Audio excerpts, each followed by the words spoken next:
السلام عليكم ورحمة الله وبركاته. وعليكم السلام.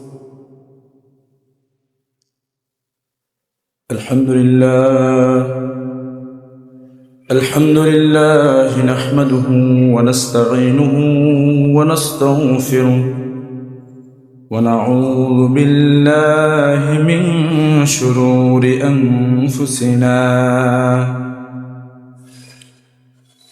ومن سيئات أعمالنا، من يهده الله فلا مضل له ومن يضلله فلا هادي له،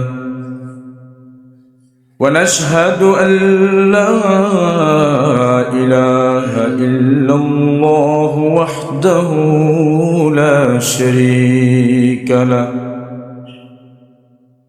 ونشهد أن سيدنا وسندنا وحبيب ربنا وطبيبنا ومولانا محمدا عبده ورسوله الذي أرسله الله تعالى بالحق بشيرا ونذيرا وداعيا إلى الله بإذنه وسراجا منيرا. فقد قال الله تبارك وتعالى في كلامه المجيد: أعوذ بالله من الشيطان الرجيم. بسم الله الرحمن الرحيم. إنما المؤمنون الذين إذا ذكر الله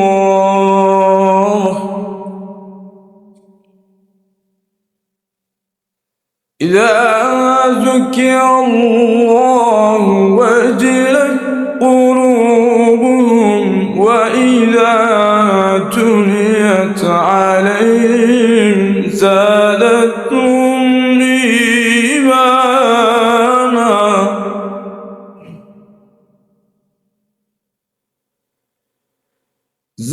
زادتهم إيمانا وعلى ربهم يتوكلون.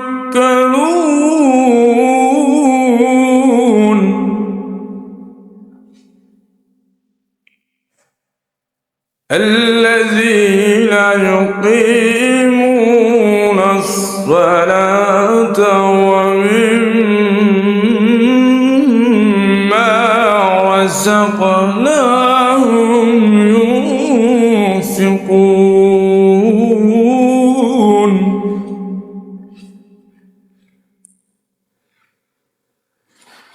أولئك هم المؤمنون حقا، لهم درجات عند ربهم، لهم درجات عند ربهم ومغفرة ورزق كريم.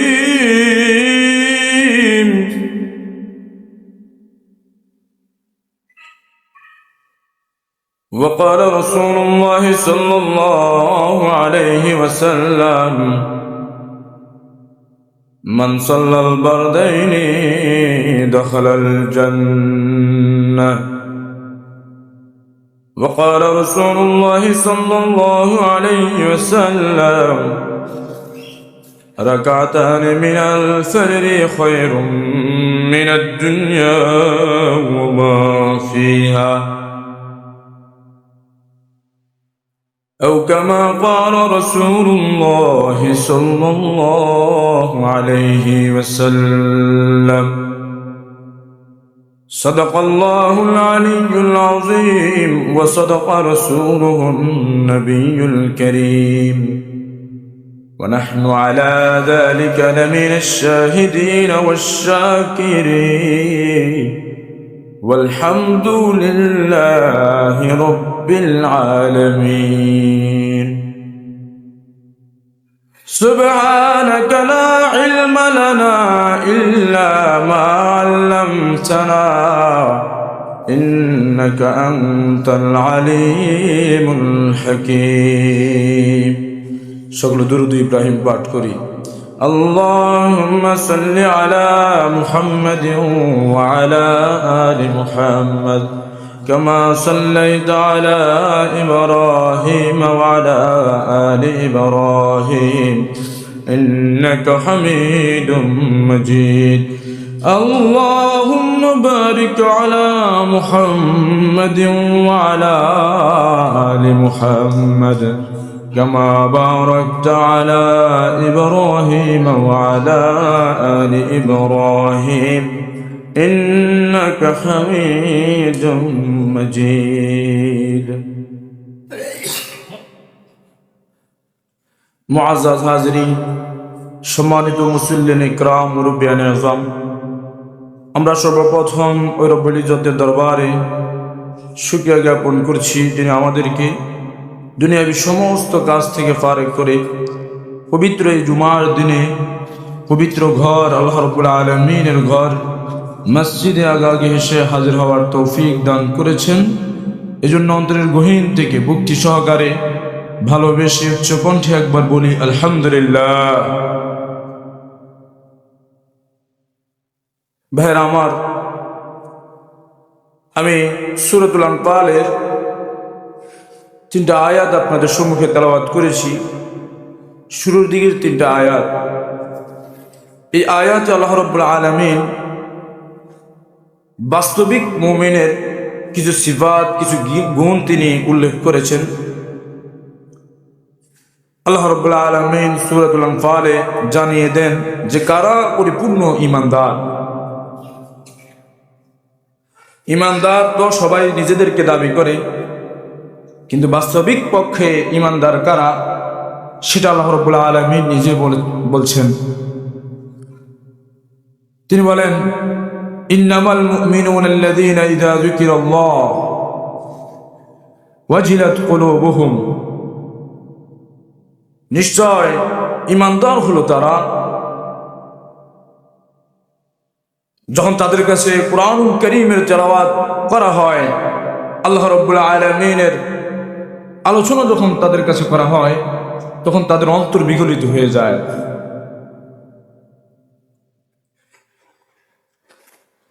وَإِذَا تُلِيَتْ عَلَيْهِمْ آيَاتُهُ زَادَتْهُمْ إِيمَانًا, আর যখন কুরআনুল কারীমের তেলাওয়াত যখন করা হয়, তখন তাদের ঈমান বৃদ্ধি পায়। সুবহানাল্লাহ।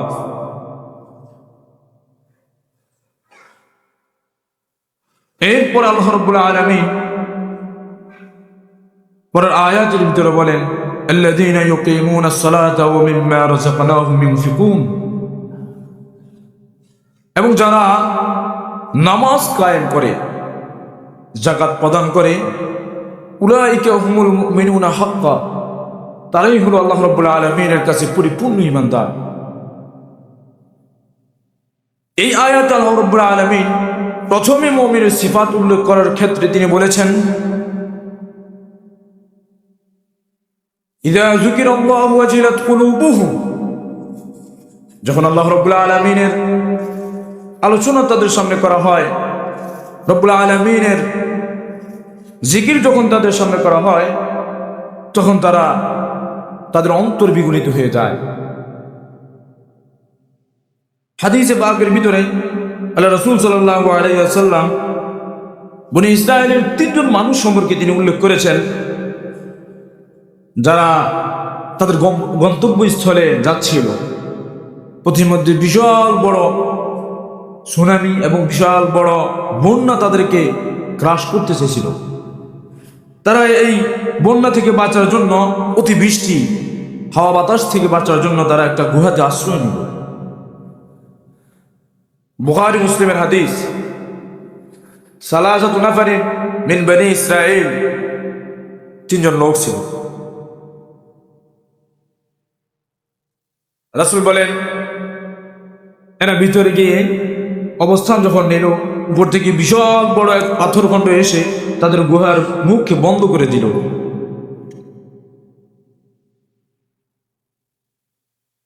এরপর তারা ওখান থেকে বের হতে পারছিল না। এখন সবাই একটা মিটিং ডাকলো যে আমরা এখান থেকে কিভাবে বের হব, এত বিশাল বড় পাথরখণ্ড, এটা তো বিশাল বড় ধরনের যন্ত্র অথবা বিশাল বড় মানুষ ছাড়া এটা সরানো সম্ভব না। অনেকক্ষণ চেষ্টা করার পর তারা পারতেছিল না।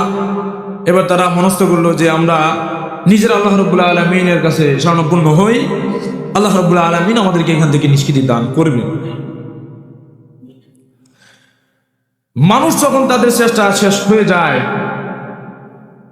তারা যখন তাদের প্রচেষ্টা শেষ করে ফেলে, তখন কেবলমাত্র আল্লাহ রাব্বুল আলামিনের কাছে তারা শরণাপন্ন হয়। আমরা দেখেছি যত ধরনের যত নাস্তিকতাবাদ এবং যত ধরনের যত মুজরিম গুনাহগার কখনো নামাজ পড়ে না, ঠিকমতো আল্লাহ রাব্বুল আলামিনের হুকুম পালন করে না, এরাও যখন নিরুপায় হয়ে যায় তখন আল্লাহ রাব্বুল আলামিনের কাছে তারা ধর্ণা দিতে থাকে। আমার ভাই, 1971 সনের কথা, পপ স্টার, অনেক বড় একজন খ্যাতিমান ব্যক্তি ছিল, যিনি পুরো বিশ্বের ভিতরে পরিচিত ছিলেন গান গাওয়ার ক্ষেত্রে সিঙ্গার হিসেবে। তিনি একবার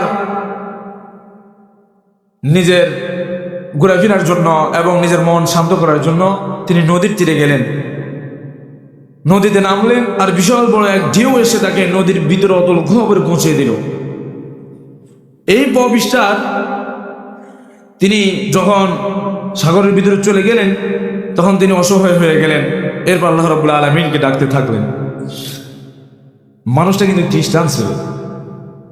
খ্রিস্টানরাও এরপর যত হিন্দু বৌদ্ধ যা আছে, নাস্তিকতাবাদ যা আছে, সব কিছু দেখবেন বিপদে যখন পড়ে তখন আল্লাহ রাব্বুল আলামিনকে স্মরণ করে, এর আগে কিন্তু করে না।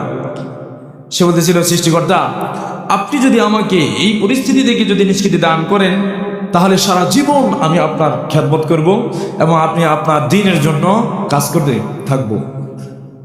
আমার ভাই মুসলমান, আল্লাহ রাব্বুল আলামিন এই পবিত্রের কথাটা তিনি কবুল করে নিলেন। এক অজানা ঢেউ এসে পবিত্রকে নদীর তীরে তিনি নিক্ষিপ্ত করলেন আর সে আধা মৃত অবস্থায় সেখানে পড়েছিলেন। লোকজন তাকে এসে হাসপাতালে নিয়ে নিল। এরপর সে সুস্থ হয়ে গেল, কিন্তু সৃষ্টিকর্তার জন্য সে কি কাজ করবে সেটা খুঁজে পাচ্ছিল না। আমার ভাই মুসলমান, আল্লাহ রাব্বুল আলামিন যাকে হেদায়েত দেন তাকে কেউ পথভ্রষ্ট করতে পারে না।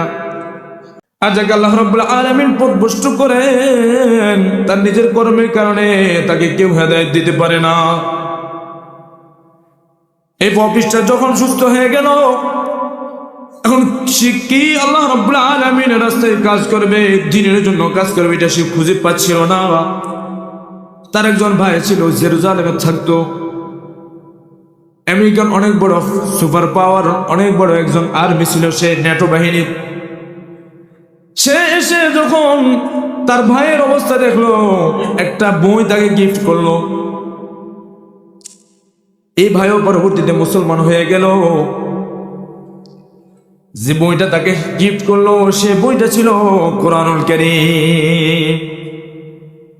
সে যখন কোরআনুল কারীম নিয়ে বসলো, শুরুতে সে মনে করলো যে হয়তো আমি এই কোরআনুল কারীম একটা ধর্মগ্রন্থ হিসেবে পড়বো, বাইবেল যেভাবে আমরা পড়ে থাকি। হিন্দুদের গীতা যেভাবে আমরা পড়ে থাকি, এখানে আগের 1400 বছর আগে বিভিন্ন কিচ্ছা কাহিনী মনে হয় এখানে উল্লেখ রয়েছে। কিন্তু এই পবিষ্ঠার যখন কোরআনের প্রত্যেকটা আয়াত তিনি তেলাওয়াত করেন, তখন তিনি মনে করতেছেন যে মনে হয় যেন আল্লাহ রাব্বুল আলামিন সরাসরি আমার সাথে কথা বলতেছে। সুবহানাল্লাহ। যেমন আল্লাহ রাব্বুল আলামিন আলাম নাশরাহ বিতে বলেছেন, আলাম নাশরাহ লাকা সাদরাকা ওয়া ওয়াদানা আনকা বিজরাক। আমি কি আপনার বক্ষকে খুলি নাই, বিদীর্ণ করি নাই? এরপর আপনার থেকে আমি বিভিন্ন বোঝা সরিয়ে দেই নাই। মানুষের বিপদ আপদ আল্লাহ রাব্বুল আলামিন সরিয়ে দেন। এখন সে মনে করতেছে আল্লাহু আকবার, এটা কেমন বই হলো? এই বইটা তো মনে হয় যেন আমার সাথে সরাসরি কথা বলছে।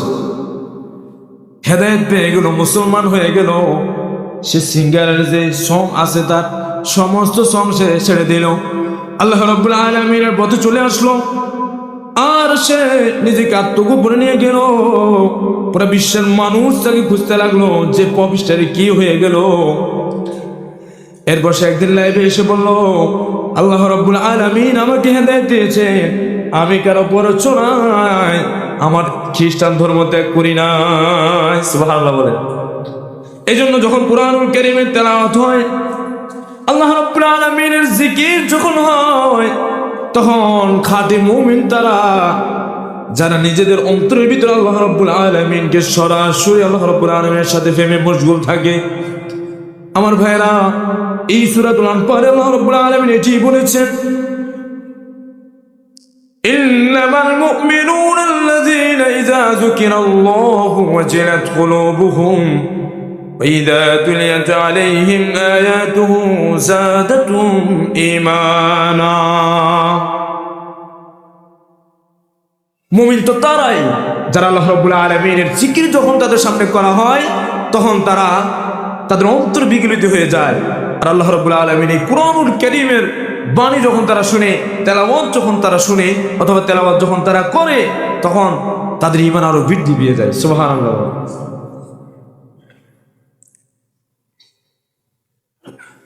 বলতেছিলাম বুখারী মুসলিমের হাদিস, তিনজন ব্যক্তি তারা বিশাল বড় মহাবিপদে পড়ে গেল। এখন এদিকে বের হতে পারতেছিল না। তারা এই সিদ্ধান্তে উপনীত হলো যে তারা নিজেদের যা আমল রয়েছে সব আমলের কিছু না কিছু আল্লাহ রাব্বুল আলামিনের কাছে কবুল হওয়া আমল দিয়ে দোয়া করবে, আর আল্লাহ রাব্বুল আলামিন এই বিশাল বিপদ থেকে তাদেরকে হেফাজত করবেন। প্রত্যেকে দোয়া করতেছিল। একজন ব্যক্তি সে দোয়া করতেছিল, হে আল্লাহ, আমার একজন দূর সম্পর্কীয় চাচাতো বোন ছিল, আমি তার প্রতি অনেক বেশি দুর্বল ছিলাম, কিন্তু কোনো কারণে কোনোভাবে আমি তাকে আমার ভাগে আনতে পারতেছিলাম না, কারণ সে আল্লাহকে ভয় করত, অনেক বড় পরহেজগার ছিল। একদিন সে আমার কাছে আসলো, কিছু দেরহাম আমার কাছে চাইলো, অনেক বেশি গরিব ছিল, আমি তাকে কিছু দেরহাম দিয়ে দিলাম। এরপর আমি বললাম, তুমি যদি আমার প্রস্তাবনা রাজি হও তাহলে আমি তোমাকে আরো বেশি দান করব, আর আমি এটা তোমাকে ফ্রিতে দিয়ে দিলাম, আর তোমাকে আর ফ্রি দেওয়া লাগবে না।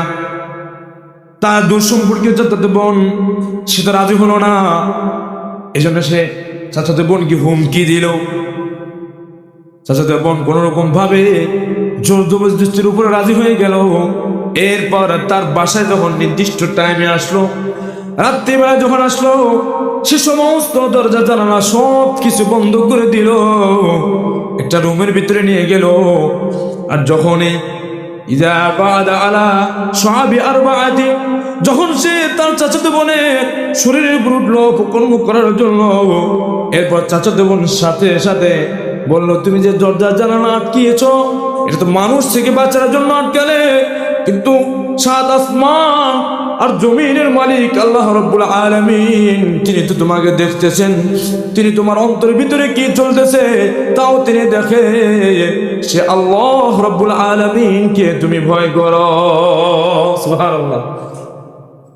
ইত্তাকিল্লাহ আল্লাযী খালাকাক, ওই আল্লাহ রাব্বুল আলামিন মহান রবকে তুমি ভয় করো, যে মহান রব তোমাকে সৃষ্টি করেছেন, তার চোখকে তো কখনো ফাঁকি দেওয়া যায় না। সাথে সাথে এই ব্যক্তি নেমে গেল, আর আল্লাহ রাব্বুল আলামিনের ভয় তার অন্তরের ভিতরে চলে আসলো। কারণ কুরআনুল কারীমে আল্লাহ রাব্বুল আলামিন বলেছেন ইযা যুকিরাল্লাহ ওয়াজিলাত কুলুবুহুম, যখন তাদের সামনে আল্লাহ রাব্বুল আলামিনের আলোচনা করা হয় তখন তাদের অন্তর বিগলিত হয়ে যায়। কঠিন পাষাণ হৃদয় হলেও তারা আল্লাহ রাব্বুল আলামিনের আলোচনা যখন শুনে সাথে সাথে অন্তর বিগলিত হয়ে যায়।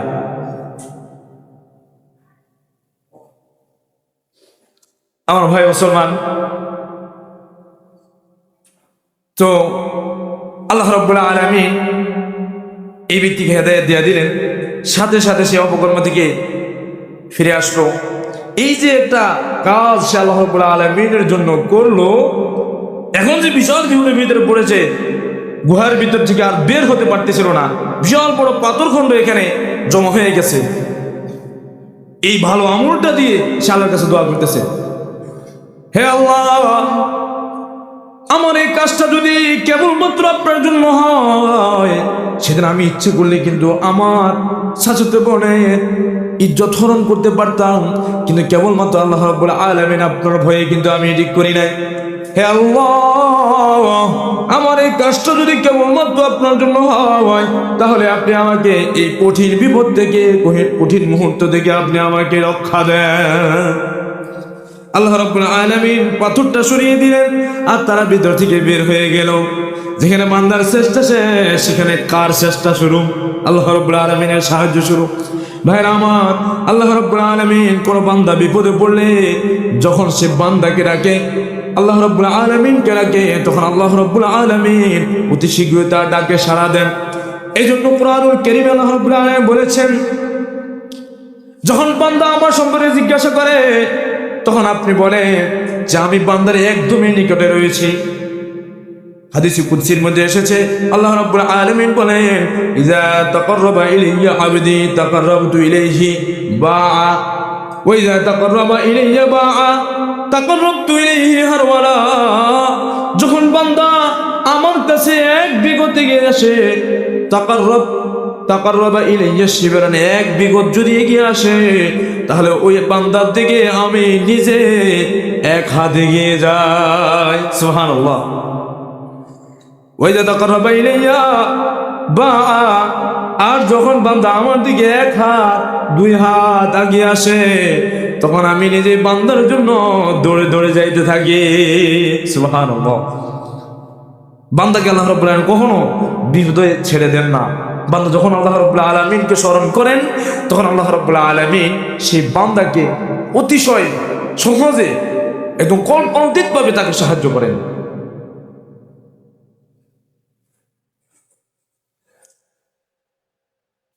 হে আমার ভাইরা, এই জন্য সব সময় আমরা আল্লাহ রাব্বুল আলামিনের জিকির এবং আল্লাহ রাব্বুল আলামিনের স্মরণ থেকে কখনো গাফিল হবো না। রব্বুল আলামিনকে যদি আপনি আপন বানাইতে পারেন, তাহলে দুনিয়াতে কোনো আপনার টেনশন থাকবে না, রিজিকের লাইনেও টেনশন থাকবে না, আপনার ফ্যামিলিগতভাবে যে সমস্ত ডিপ্রেশন রয়েছে, এই সমস্ত ডিপ্রেশনও আপনার থাকবে না। দেখবেন এত সহজে আল্লাহ রাব্বুল আলামিন সলভ করতেছেন বিষয়গুলো, আপনি আশ্চর্য হয়ে যাবেন। কুরআনুল কারীমে আল্লাহ রাব্বুল আলামিন সত্যি বলেছেন, ইযা যুকিরাল্লাহু ওয়াজিলাত কুলুবুহুম ওয়া ইযা তুলিয়াত আলাইহিম আয়াতুহু যাদাতহুম ঈমানা। এই দুইটা ব্যাখ্যা তো আমি করলাম আপনার সামনে। এর পরবর্তীতে আল্লাহ রাব্বুল আলামিন বলেছেন, খবরদার যা কিছু আমল করো, নামাজ কিন্তু ভুলা যাবে না। নামাজকে কিন্তু তুমি ভুলতে পারবে না। সব সময় আল্লাহ রাব্বুল আলামিনের প্রেমে মশগুল থাকলা, কিন্তু নামাজটা তুমি ঠিকমতো পড়লা না, তাহলে এই প্রেম তোমার গ্রহণযোগ্য না। আমাদের বাংলাদেশে কিছু বাউলুন অর্থ হলো পেশা, বুঝছেন? আরবি শব্দ বাউলুন, পেশা। তারা নিজেদের নাম দিয়েছে বাউল সঙ্গীত বলে। এরা কুরআনুল কারীমকে এত মারাত্মকভাবে, এত কঠিন আকারে বিকৃত করে, যেটা ইহুদি ধর্মের লোকেরা পর্যন্ত বিকৃত করে তাদের তাওরাতকে। এত মূর্খ, আরবি সাধারণ গ্রামার পর্যন্ত জানে না। ওদের বলতেছে আল্লাহ রাব্বুল আলামিন তো বলছেন নাচতে, কুল আউযু বিরাব্বিন নাস মালিক ইয়ানুন নাস। এই ভিডিওটা মনে হয় আপনারা দেখেন নাই, কি একটা অবস্থা। নাস শব্দ অর্থ হলো মানুষ। আল্লাহ রাব্বুল আলামিন তার নবীকে নির্দেশ দিচ্ছেন, হে নবী আপনি বলেন আউযু বিরাব্বিন নাস, আমি মানুষের রব আল্লাহ রাব্বুল আলামিনের কাছে আশ্রয় প্রার্থনা করতেছি। তারা শুধুমাত্র সুফিগিরি দেখায়, যে বিশাল বড় ইবাদত করতেছে, আল্লাহ রাব্বুল আলামিনের জন্য প্রেমে মশগুল, এরপর রাসূল সাল্লাল্লাহু আলাইহি ওয়াসাল্লামের জন্য জীবন দিয়ে দিব মনে হয় যেন, এরকম কথা বলে। কিন্তু নামাজটা ঠিক মতো পড়ে না, আর ইলমও অর্জন করতে চায় না। হাদিসের মধ্যে এসেছে আল্লাহ রাব্বুল আলামিন, আল্লাহ রাসূল সাল্লাল্লাহু আলাইহি ওয়াসাল্লাম বলেছেন, মুসাদ্দারাকে হাকিমের হাদিস, আল আলিমু আশাদ্দু আলা শাইতানি মিন আলফি আবিদিন। একজন জ্ঞানী, যে ইসলামের জ্ঞান তার ভিতরে রয়েছে, সে হাজারো আবেদ থেকে শয়তানের মোকাবেলায় সবচেয়ে বেশি শ্রেষ্ঠ। আমি মনে করি আপনাদের ভিতরে যারা আছেন, যারা আল্লাহ রাব্বুল আলামিনের হুকুম মোতাবেক চলতেছেন, কিছু না কিছু দিনই ইলম তলব করতেছেন, উলামা ইকরামদের থেকে শুনতেছেন, আপনারা ওইরকম হাজারো বাউল থেকে অনেক বেশি শ্রেষ্ঠ, কোটি কোটি বাউল থেকেও আপনি শ্রেষ্ঠ। এদের মারাত্মক আকীদা, এই সমস্ত আকীদা যদি সাধারণ পরিস্থিতি যদি সে বলে, তাহলে ঈমান চলে যাবে। ইসলামী খেলাফত যদি কায়েম থাকে, তাহলে তাকে প্রথম ধরপকট করে জিজ্ঞাসা করা হবে যে তুমি সজ্ঞানে এটা বলছো কিনা, এবং এটা থেকে তুমি তওবা করো। যদি তওবা না করে, তাহলে তাকে হত্যা করা হবে, কারণ এই ব্যক্তি হলো মুফসিদ ফিলাম। জমির ভিতরে এই ব্যক্তি ফাসাদ সৃষ্টি করে, ইসলামের ভুল ব্যাখ্যাগুলো দিয়ে থাকে মানুষদেরকে। আমার ভাই মুসলমান, এই জন্য আল্লাহ রাব্বুল আলামিনের প্রেমে যদি মশগুল থাকতে হয়, তাহলে ঈমানের পর আপনাকে সালাত আদায় করতে হবে। এই সূরাতুল আনফালের ভিতরে আল্লাহ রাব্বুল আলামিন এটি বলেছেন, খবরদার সবকিছু করবা ঠিক, কিন্তু নামাজ কখনো ছাড়া যাবে না। পরিপূর্ণ মুমিন যদি হতে হয় তোমাকে, তাহলে অবশ্যই নামাজ কায়েম করতে হবে। ব্যক্তিক জীবনে নামাজ কায়েম করতে হবে, রাষ্ট্রীয় জীবন পর্যন্ত আমাদেরকে নামাজ কায়েম করতে হবে। যতক্ষণ পর্যন্ত আমরা নামাজ কায়েম করতে না পারবো, ততক্ষণ পর্যন্ত এই রাষ্ট্রের প্রত্যেকটা ফর্দে মানুষ কখনো ঠিক হবে না। আল্লাহ রাব্বুল আলামিন কুরআনুল কারীমের ভিতরে 82 জায়গার ভিতরে আল্লাহ রাব্বুল আলামিন নামাজের কথা বলেছেন। যে কোনো একটা পরিস্থিতি ঘটনা উল্লেখ করেন অথবা বন্ধুদের দিকে আদেশ করেন, সবসময় দেখবেন সাথে সাথে পরে দিয়ে নামাজের কথা। খবরদার নামাজ কি ভুলে যেও না, নামাজ আদায় করো। আকিমুস সালাত ওয়া আতুজ যাকাত, নামাজ আদায় করো। ইসলামের দ্বিতীয় ভিত্তি হলো নামাজ। বুখারী শরীফের হাদিসের ভিতরে রয়েছে, সেই বুখারীর হাদিস, আল্লাহ রাসূল সাল্লাল্লাহু আলাইহি ওয়াসাল্লাম বলেছেন, বুনিয়াল ইসলামু আলা খামসিন শাহাদাতি আল্লা ইলাহা ইল্লাল্লাহ ওয়া ইকামিস সালাহ। দ্বিতীয় নম্বরে শাহাদাতি আল্লা ইলাহা ইল্লাল্লাহ, ঈমান আনার পরে আল্লাহ রাব্বুল আলামিনের কাছে গ্রহণযোগ্য, এবং দ্বিতীয় পর্যায়ের ঈমান হলো নামাজ আদায় করা। সাহাবা ইকরামরা বলতেন যে আমরা আমাদের মাঝে এবং কাফেরদের মাঝে শুধুমাত্র পার্থক্য বুঝতাম নামাজের মাধ্যমে। কেউ যদি নামাজ না পড়তো, তাহলে আমরা মনে করতাম যে হে কাফের, আর কেউ যদি নামাজ পড়তো, তাহলে আমরা মনে করতাম যে এ হলো মুসলমান। শুধুমাত্র সাহাবা ইকরাম যে বুঝতেন এমনটা না, রাসূল সাল্লাল্লাহু আলাইহি ওয়াসাল্লাম নিজেও কিন্তু বলেছেন। রাসূল বলেন, মান সাল্লা সালাতানা ওয়াসতাকবালা কিবলাতানা ফাহুয়া মুসলিম।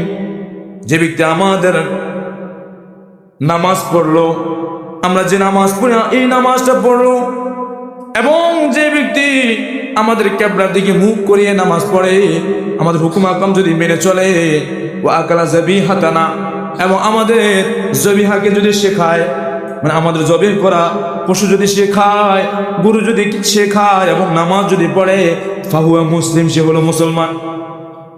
রাসূল করিম সাল্লাল্লাহু আলাইহি ওয়াসাল্লাম নিজেও মুসলিম পরিচয় দেওয়ার জন্য তিনি এই শব্দ ব্যবহার করেছেন, মান সাল্লা সালাতানা, যে ব্যক্তি নামাজ পড়বে সে মুসলমান। অন্য এক হাদিসের ভিতরে এসেছে, সহিহ মুসলিমের 52 নম্বর হাদিস, আল্লাহ রাসূল সাল্লাল্লাহু আলাইহি ওয়াসাল্লাম বলেন, মান তারাকা সালাত মুতাআম্মিদান ফাকাদ কাফার। যে ব্যক্তি নামাজ পড়বে না, সে ব্যক্তি কুফরি করে নিল। নাউজুবিল্লাহ বললেন না, নামাজ না পড়লে কাফের। স্পষ্ট ইচ্ছা শক্তি থাকা সত্ত্বেও কোনো রকমের কোনো ওজন নাই, নামাজ পড়ে নাই, হেলামি করে নামাজ পড়ে নাই, নামাজকে কোনো রকম করে কোনো মূল্যায়ন করে নাই, তাহলে সে ঈমানের দায়রা থেকে বের হয়ে যাবে। হযরত আহমদ ইবনে হাম্বল রাহিমাহুল্লাহ বলেছেন যে এই ব্যক্তি যদি মুসলমান দাবি করে, তাহলে তার মুসলমানিত্ব থাকবে না, কারণ তার ভিতরে নামাজ নাই। ইমাম আযম আবু হানিফা রাহমাতুল্লাহ বলেন, এই হাদিসের ব্যাখ্যা তিনি বলেন, যদি কেউ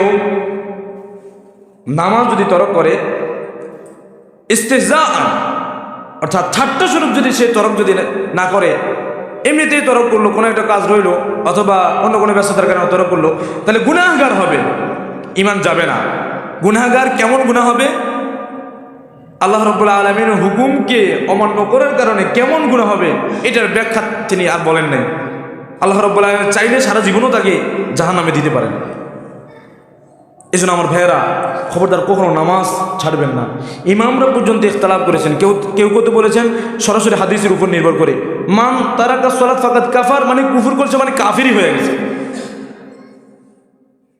তো আপনি যদি নিজেকে মুসলমান দাবি করেন, আপনি যদি নামাজ না পড়েন, বলেন যে আল্লাহর গোলাম আমি এবং আল্লাহ তাআলার প্রেমে মশগুল, কিন্তু আপনি নামাজটা ঠিক মতো পড়লেন না, তাহলে ওই বাউল শিল্পীর ভিতরে আর আপনার ভিতরে কি পার্থক্য রইল? কোন নামাজ আমাদেরকে পড়তে হবে। নামাজের অনেক বিশাল ফজিলত রয়েছে। আল্লাহ রাসূল সাল্লাল্লাহু আলাইহি ওয়াসাল্লাম, বুখারী এবং মুসলিমের হাদিস, রাসূল সাল্লাল্লাহু আলাইহি ওয়াসাল্লাম বলেছেন, ইযা কানাল বীরু ফি বাবি আহাদিকুম, যদি একটা কূপ তোমাদের ঘরের সামনে যদি থাকে, ওয়া হুয়া ইয়াগতাসিলু ফি খামসি মাররাত, সে যদি কূপের ভিতরে যদি দৈনিক 5 বার গোসল করে, হালিয়া মিন দরনিহি শাই, তার শরীরে কি কোনো ধরনের কোনো ময়লা বাকি থাকে? সাহাবায়ে কেরামরা বললেন, ক্বালু লা ইয়া রাসূলুল্লাহ, হে আল্লাহর রাসূল, তার শরীরের ভিতরে আর কোনো নাপাক বাকি থাকে না, কোনো ময়লা তার শরীরের ভিতরে থাকে না। রাসূল সাল্লাল্লাহু আলাইহি ওয়াসাল্লাম, হাদা কামিসলিস সালাত, এটি হলো নামাজের মিসাল, নামাজের উদাহরণ। কোন ব্যক্তি যদি দৈনিক 5 ওয়াক্ত নামাজ আদায় করে, আল্লাহ রাব্বুল আলামিন তাকে এমন ভাবে পাক সাফ করবেন, যে ব্যক্তি 5 বার গোসল করে সে যেরকম ভাবে তার শরীরের ভিতরে কোনো রকম নাপাকি থাকে না, কোনো রকম ময়লা আবর্জনা থাকে না, যে ব্যক্তি 5 ওয়াক্ত সালাত আদায় করবে, আল্লাহ রাব্বুল আলামিন তার সমস্ত জীবনের গুনাহসমূহকে এভাবে মাফ করে দিবেন। সুবহানাল্লাহ। অন্য এক হাদিসে এসেছে, হযরত আবু যর গিফারী রাদিয়াল্লাহু তাআলা থেকে বর্ণিত, তিনি বলেন, একবার আমি রাসূলের সাথে হাঁটতেছিলাম, প্রতিমধ্যে রাসূল সাল্লাল্লাহু আলাইহি সাল্লাম, বসন্তকাল ছিল, একটা গাছ ধরে এভাবে ঝাঁকানি দিলেন, গাছের সব পাতা পড়ে গেল। রাসূল বললেন, হে আবু যর, আমি এটা কেন ঝাঁকালাম বলো তো দেখি তুমি। আবু যর বললেন, ইয়া রাসূলুল্লাহ, আল্লাহু ওয়া রাসূলুহু আ'লাম, আল্লাহ এবং তার রাসূল ভালো জানেন। রাসূল সাল্লাল্লাহু আলাইহি ওয়াসাল্লাম বললেন, আমি যে এই গাছের ঢালটা ধরে যে ঝাঁকানি দিলাম, তার সমস্ত পাতা নিচে পড়ে গেল। কোনো ব্যক্তি যদি 5 ওয়াক্ত নামাজ আদায় করে, আল্লাহ রাব্বুল আলামিন এভাবে তার জীবন থেকে সমস্ত গুনাহ মুছে দেন। হাদিসের মধ্যে এসেছে, আল্লাহ রাসূল সাল্লাল্লাহু আলাইহি ওয়াসাল্লামের কাছে এক ব্যক্তি আসলো, বলল, হালাকা ইয়া রাসূলুল্লাহ, হালাকতু ইয়া রাসূলুল্লাহ, হে আল্লাহর রাসূল, আমি ধ্বংস হয়ে গেছি। কি হয়েছে তোমার, কেন তুমি ধ্বংস হলা? বলল যে, আল্লাহর রাসূল, আমার একটা দোকান আছে, এই দোকানে আমি ব্যবসা বাণিজ্য করি, কিন্তু আমি একটা খারাপ মহিলার দিকে আমি তাকালাম খারাপ উদ্দেশ্যে, এখন আমি ধ্বংস হয়ে গেছি। আল্লাহ রাব্বুল আলামিন আমাকে শাস্তি দিবেন, আপনি আমাকে বাঁচান।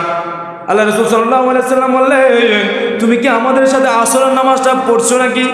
তিনি বললেন, হে আল্লাহর রাসূল, আমি পড়ছি আপনাদের সাথে আসরের নামাজ। তখন আল্লাহ সুবহানাহু ওয়া তাআলার আয়াতটি রাসূল শুনিয়ে দিলেন, আকিমিস সালাতা তারাফাইন নাহারি ওয়া যুলাফাম মিনাল লাইল, ইন্নাল হাসানাতি ইউযহিবুনাস সাইয়্যাত।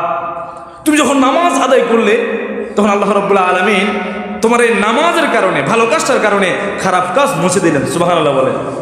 হাদিসের মধ্যে এসেছে, আল জুমআতু ইলাল জুমআতি ওয়া খামসু সালাওয়াত ওয়া রমজান ইলা রমজান কাফারাতুন ফিমা বাইনাহুম।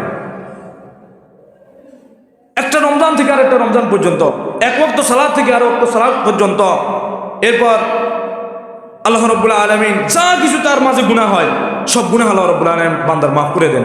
ইজা ইসতানাবাতিল কাবায়ের, যখন সে কবিরা গুনাহ থেকে মুক্ত থাকে। আমার ভাইরা, এই জন্য আপনি যদি ছোটোখাটো গুনাহ করে ফেলেন আর যদি নামাজটা আদায় করেন, তাহলে আল্লাহ রাব্বুল আলামিন আপনার গুনাহকে মোচন করে দেবেন। কোরআনুল কারীমে আল্লাহ রাব্বুল আলামিন বহু জায়গার ভিতরে বান্দাকে নামাজের উপর উদ্বুদ্ধ হওয়ার জন্য বিভিন্নভাবে তিনি আল্লাহ রাব্বুল আলামিন বান্দাকে বলেছেন। যেমন সূরাতুল মুমিনুন, এই জায়গায় আল্লাহ রাব্বুল আলামিন মুমিনদের গুণ এবং সিফাত বর্ণনা করার ক্ষেত্রে বিভিন্ন সিফাত নিয়ে এসেছেন। তার মধ্যে থেকে অন্যতম একটি সিফাত নিয়ে আসছেন, যার কথা আল্লাহ রাব্বুল আলামিন 2 বার উল্লেখ করছেন, আল্লাযীনা ইউহাফিজুনা আলাস সালাওয়াত যারা তাদের নিজেদের নামাজের উপর অনেক বেশি সচেতন থাকবে। এরপর আল্লাহ রাব্বুল আলামিন বলেছেন উলাইকা হুমুল ওয়ারিসুন, এরাই হলো জান্নাতের ওয়ারিস। হযরত আদম আলাইহিস সালাতু ওয়াস সালামের জান্নাতের ওয়ারিস হবে তারা, যারা নামাজের প্রতি অনেক বেশি যত্নশীল হবে। কুরআনুল কারীমের এই আয়াতে আল্লাহ রাব্বুল আলামিন বলেছেন আকিমিস সালাতা তারাফাইন নাহারি ওয়া যুলাফাম মিনাল লাইল, রাতের শুরু ভাগে এরপর দিনের শুরু ভাগে তোমরা নামাজ পড়ো। এই নামাজ যদি তোমরা পড়ো তাহলে তোমরা নিজেদেরকে পরিপূর্ণ মুমিন দাবি করতে পারবা। হাদিসের মধ্যে এসে রাসূল সাল্লাল্লাহু আলাইহি ওয়াসাল্লাম বলেছেন মান সাল্লাল বারদাইনি দাখালাল জান্নাহ, যে ব্যক্তি দুই ঠান্ডার নামাজ পড়বে। মুহাদ্দিস একজন বলেন ঠান্ডার নামাজ দ্বারা উদ্দেশ্য হলো আসরের নামাজ এবং আপনার ফজরের নামাজ। এই দুই ঠান্ডার নামাজ যদি কেউ পড়ে তাহলে সে জান্নাতে প্রবেশ করবে। সুবহানাল্লাহ।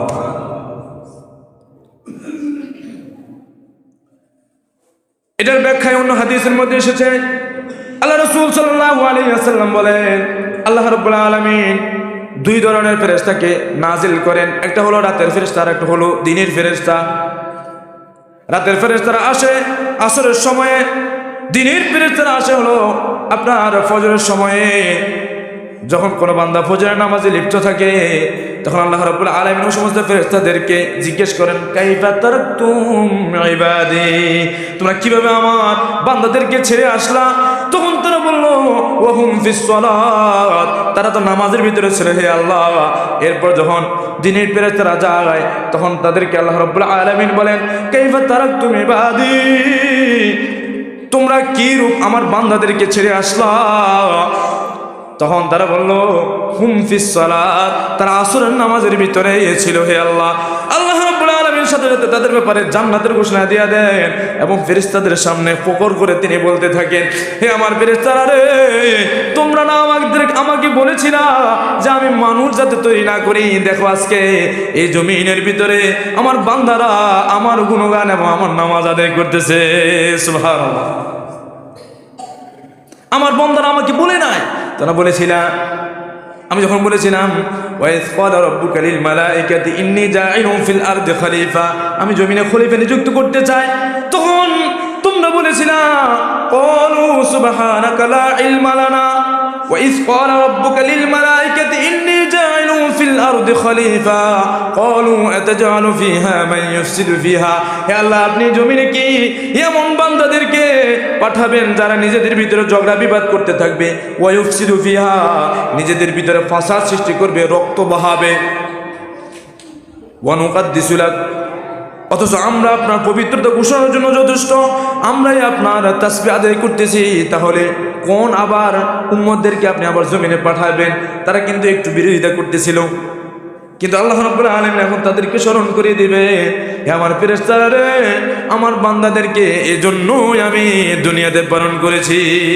ওয়া মা খালাকতুল জিন্না ওয়াল ইনসা ইল্লা লিয়াবুদুন, দুনিয়াতে কেবল আমি আমার বান্দাদেরকে পাঠিয়েছি যাতে করে তারা আমাকে চিনে এবং আমার ইবাদত করে। আমার ভাইরা, কবরে যখন কোনো মানুষকে রাখা হয়, হাদিসের ভিতরে এসেছে কোন মানুষকে যখন কবরে রাখা হয় আল্লাহ রাসূল সাল্লাল্লাহু আলাইহি ওয়াসাল্লাম বলে ওই মানুষকে জিজ্ঞাসা করার জন্য বিভিন্ন ফেরেশতা আসে। তখন যোহরের নামাজ তার ডান পাশে থাকে, আসরের নামাজ তার বাম পাশে থাকে, সামনের দিকে থাকে ফজরের নামাজ, পিছনে থাকে হলো আপনার ইশার নামাজ। এভাবে সমস্ত নামাজ তার পাশে ভিড় জমাইতে থাকে। ফেরেশতারা যখন তাকে আসে জিজ্ঞাসা করার জন্য আসে, তখন সাথে সাথে ওই যোহরের নামাজ বলে আমার পাশ দিয়ে ঢোকার কোনো সুযোগ নাই, কারণ সে আমাকে হেফাজত করেছিল। সুবহানাল্লাহ বলে, আমাকে সে দুনিয়া থাকাকালীন হেফাজত করেছিল, এই জন্য আজকে আমি তাকে হেফাজত করব। আমার ভাইরা, এই জন্য নামাজকে কখনো আমরা ছাড়বো না। যেখানে আল্লাহ রাব্বুল আলামিন মুমিনদের গুণ বর্ণনা করতেছিলেন সেখানেই তিনি নামাজের কথা উল্লেখ করেছিলেন। সূরা বাকারার শুরুতে আমরা দেখি মুত্তাকিনদের গুণ বর্ণনা করার ক্ষেত্রে আল্লাহ রাব্বুল আলামিন কি বলেছেন, আল্লাযীনা ইউকিমুনা সালাতা ওয়া মিম্মা রাযাকনাহুম ইউনফিকুন। এর সূরাতুল মুমিনুনে আল্লাহ রাব্বুল আলামিন মুমিনদের গুণ বর্ণনা করার ক্ষেত্রে তিনি বলেন আল্লাযীনা ইউহাফিজুনা আলাস সালাত, যারা নামাজকে হেফাজত করবে। এরপর সূরাতুল আনফাল আল্লাহ রাব্বুল আলামিন বলেছেন হাক্কা মুমিন হাক্কা, পরিপূর্ণ বাস্তবিক পক্ষে মুমিন কারা, এটা বলার ক্ষেত্রে আল্লাহ রাব্বুল আলামিন বলেছেন আল্লাযীনা ইউকিমুনাস সালাতা ওয়া মিম্মা রাযাকনাহুম ইউনফিকুন, যারা সালাত কায়েম করবে। তাহলে আপনি মুসলমান, এই মুসলমান যে শব্দটা আছে এটা আপনি নামাজ থেকে একদম বিলকুল আলাদা করতে পারবেন না। আপনি মুসলমান যদি দাবি করেন তাহলে নামাজ পড়তেই হবে আপনাকে। যদি কোনো সময় কোনো সমস্যা হয়ে যায়, কোনো বিপদ আপদে যদি পড়ে থাকেন, তাহলে আপনি একা একা পড়ে নেন। মসজিদে যদি আসার সুযোগ না হয় তাও পড়েন। আপনি ক্ষেত খামারের কাজ করতেছেন বিশাল বড় দূরে, এখন যদি আপনি মসজিদে যান তাহলে আপনার সময় চলে যাবে, জামাতও পাবেন না, তাহলে গামছা বিছিয়ে নামাজ পড়েন। আমাদের মুরব্বীদেরকে এরকম দেখতাম আমরা, তাদের মাঝে বরকতও ছিল বেশি। কিন্তু আজকে আমরা নামাজ ছেড়ে দিয়েছি, সেকুলারিজম আমাদের উপর চেপে বসেছে, পুঁজিবাদী অর্থ ব্যবস্থা আমাদের উপর চেপে বসেছে এবং আমাদেরকে পরিপূর্ণভাবে আমাদের মুসলমানিত্ব থেকে বের করে দিয়েছে। আমার ভাইরা, নামাজ আদায় করব। ইন্না সালাতা তানহা আনিল ফাহশাই ওয়াল মুনকার। আপনি যদি নামাজ আদায় করেন, যাবতীয় সমস্ত গুনাহের কাজ থেকে আল্লাহ রাব্বুল আলামিন আপনাকে হেফাজত করবেন। আল্লাহ রাব্বুল আলামিন যে সমস্ত কথা বলা হয়েছে, প্রথমে আমাকে এরপর আপনাদের সকলকে আমল করার তৌফিক দান করেন, বলেন আমিন।